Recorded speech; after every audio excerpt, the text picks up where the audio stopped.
Quit with that nasty looking lunch. Eat this one grandma made LOL. My Mill kicked the lunch I made and said that we were flabbergasted, though my husband got angry. And our daughter also tearfully appealed to Mill.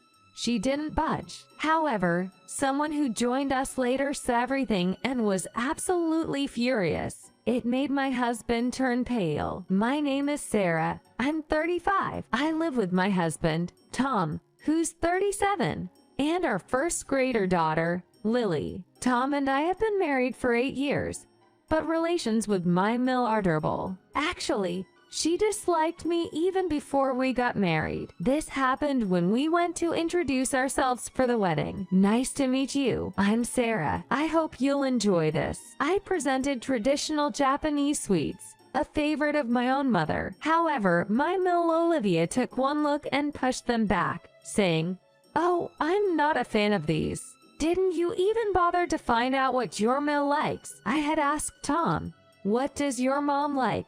and had done my research. I even consulted my mom to prepare these treats. Despite that, Olivia pushed them away. Tom desperately said, "Mom, you've always loved these. Why the sudden change?"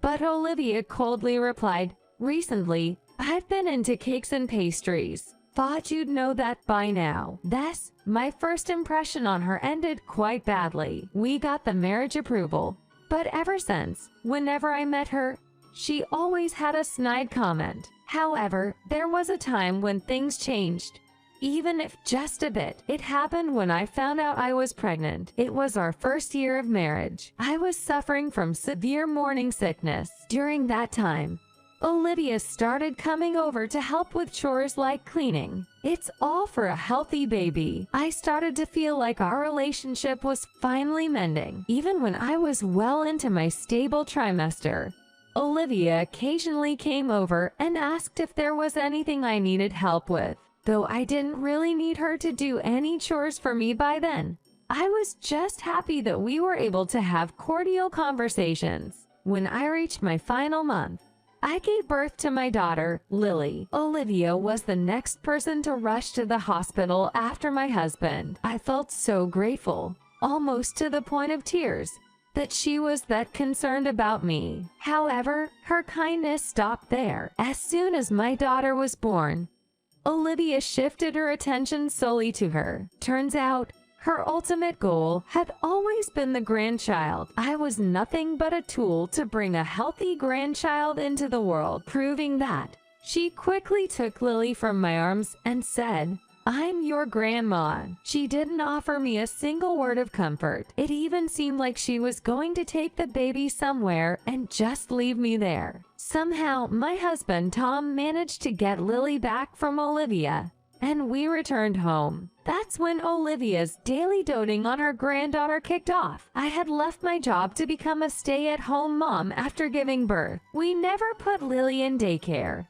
I always took care of her, but Olivia just couldn't stay away, coming over to our house all the time. It's no exaggeration to say she was there almost every day. She would arrive and say, "Let me take care of Lily. Sarah, why don't you go do something else?"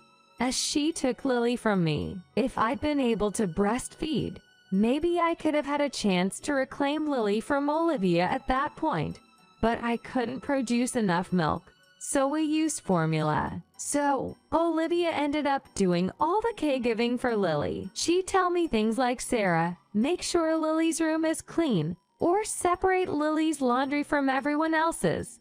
And I ended up having a lot to do anyway. Olivia was over the moon, coming over every day to take Lily away from me. However, whether Lily would grow attached to Olivia was another story. Thankfully, Lily was growing up to be a very smart child. By the time Lily started kindergarten, she started noticing that something was off with my relationship with Olivia. After all, Olivia was at our house nearly every day, taking care of Lily. And there I was, diligently doing housework all around them. Normally, I'd be enjoying my time with Lily, too. So, it was a weird situation that I had so little time to spend with Lily. Lily seemed to sense this. Eventually, she began thinking about how to improve my relationship with Olivia. Summer vacation started for kindergarten, and Lily began staying home more often. Olivia had been looking forward to it. To mend the relationship between us, Lily suggested that we all go out together. Olivia doesn't like outdoor recreational places like pools, so the plan was to go to an air-conditioned mall. However, Olivia tries to exclude me by saying, "Lily, if you're going out, why don't you go with Grandma alone? Looks like Mom's busy with stuff at home, LOL." But Lily clings to her grandma, saying, "It's okay not to clean for one day, right? Mom always keeps the house nice for us. Come on, Grandma, please listen to Lily's request." With that, Olivia had no choice but to agree. "Fine, but just for today," she says, allowing me to join the outing. That said, most of the time, Olivia hogs Lily, and I feel left out. Still, I was touched by Lily's earnest attempts to include me. Despite Lily's efforts, the relationship between Olivia and me didn't improve. Olivia has no interest in getting along with me. In Olivia's eyes, she dislikes me but adores Lily. There was nothing more to be done about this dynamic. Eventually, Lily started elementary school. She's smart and athletic, so she got selected for the relay race at her first school field day. Lily got chosen as one of only 4 kids in her class for the relay. "You have to come watch," she excitedly reported to me. She shared this news in front of Olivia and Mark as well. "Grandma, Grandpa, Lily is gonna be in the relay, so everyone has to come watch. Okay." Olivia and Mark looked pleased to hear it. Olivia was especially smitten. Being chosen for the relay is really something. Of course, we'll be there to see Lily shine. Lily looked happy too. And just like that, the day of the school field day arrived. Unfortunately, Mark had to join us around noon due to work commitments. Luckily, Lily's relay race was scheduled for the afternoon, so he could just make it in time to cheer her on. In the morning, the first graders had a foot race and a dance performance. Tom, Olivia, and I were all enthusiastic supporters. Lily absolutely dominated the foot race, coming in first by a long shot. She beamed at us, clearly pleased with her performance. The dance performance, set to a popular song, was also adorable, and we made sure to capture it on video for Mark. She was also actively participating in cheering competitions and really putting her all into it, making us quite emotional. Then came lunch break. We had planned to have a picnic, so Lily came over to where we were sitting in the stands. "You did so well, Lily." Olivia praised her as she arrived. In the meantime, I had been preparing a lunchbox filled with Lily's favorite foods. I had started the preparations the day before and woke up at 4 a.m.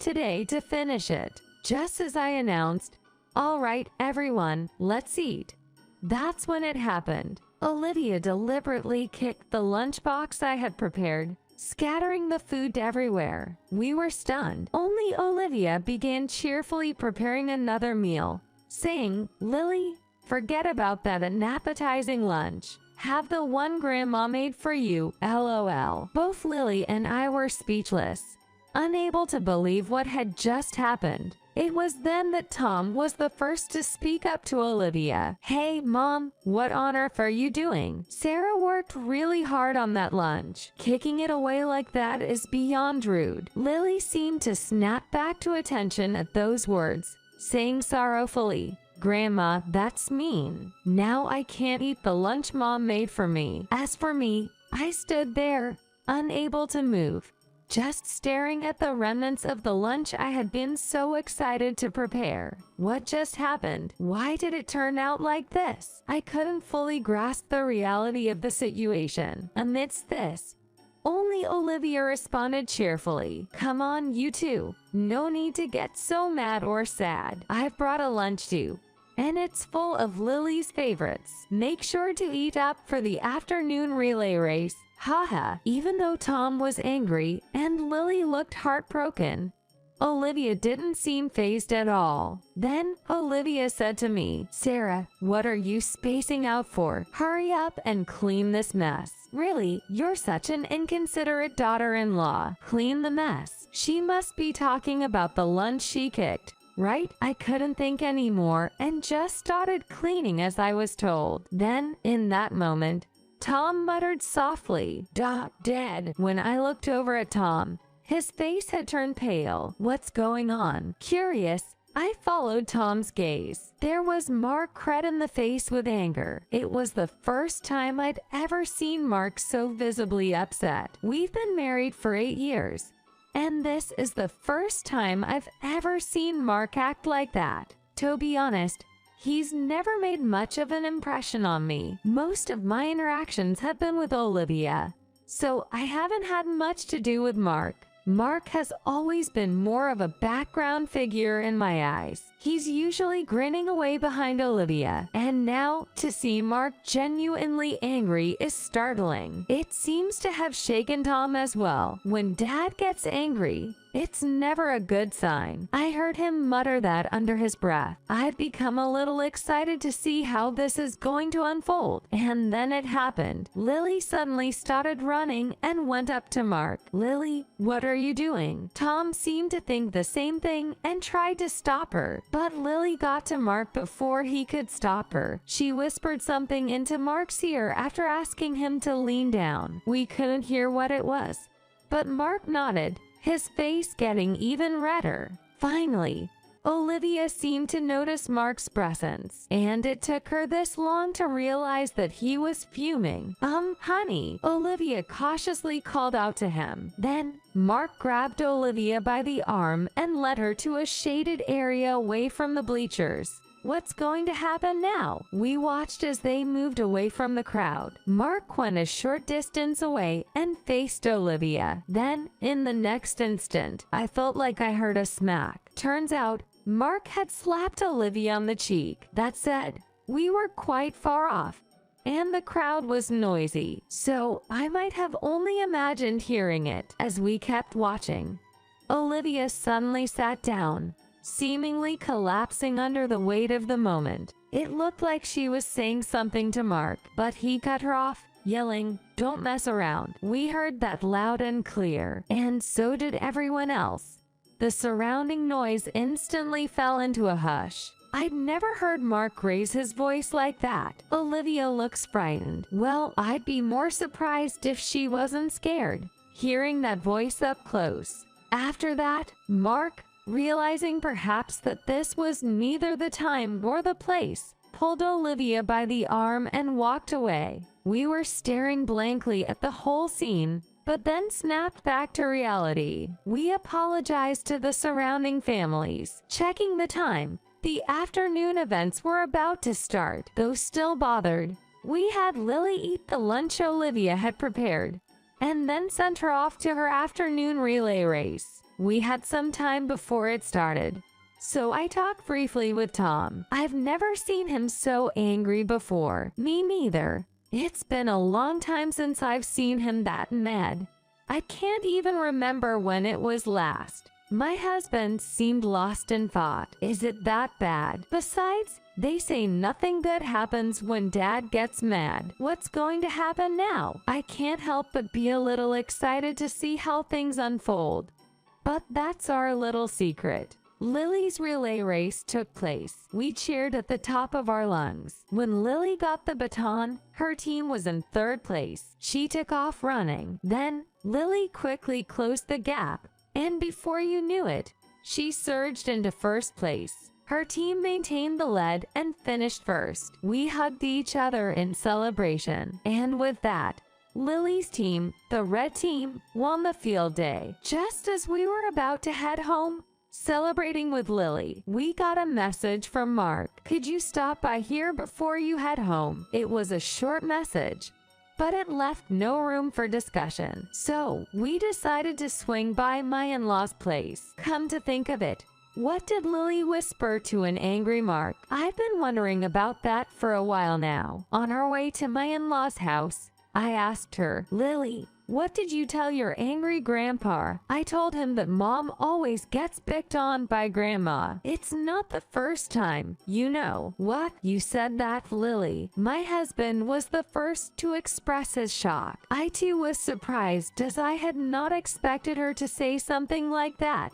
But she was only stating facts. Still, it was probably the worst timing for Olivia. Anyway, I guess Lily knew what she was doing. When we entered the living room at my in-laws, there was Olivia, sitting formally, her eyes red from crying. And then Mark dropped the bomb. I've decided to divorce Olivia. What? Our voices overlapped in surprise. Lily seemed puzzled, like she didn't understand the meaning of divorce. Never did I think things would escalate to divorce. Mark had been grilling Olivia about their life together, down to the smallest detail. Or rather, he kept saying divorce was on the table if she lied, so she had no choice but to answer honestly. After hearing the whole story, Mark was furious. Even though she didn't lie, he served her with divorce papers. The reasons were her excessive bullying toward me, and for today,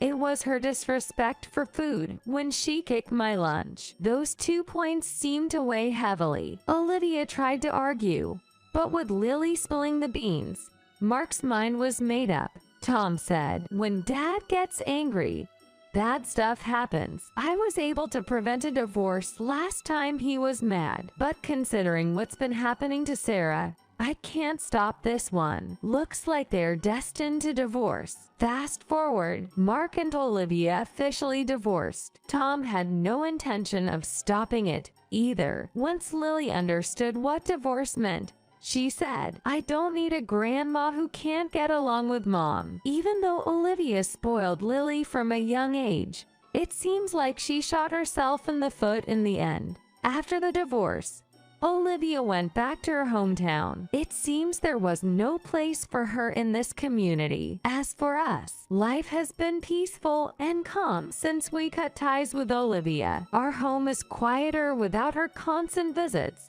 but I'm okay with that. Being disliked for no reason can be pretty tough. After all, in the end, I never did find out why Olivia disliked me so much. From now on, as a family of 3, we're going to work together to make sure we have happy and harmonious days ahead.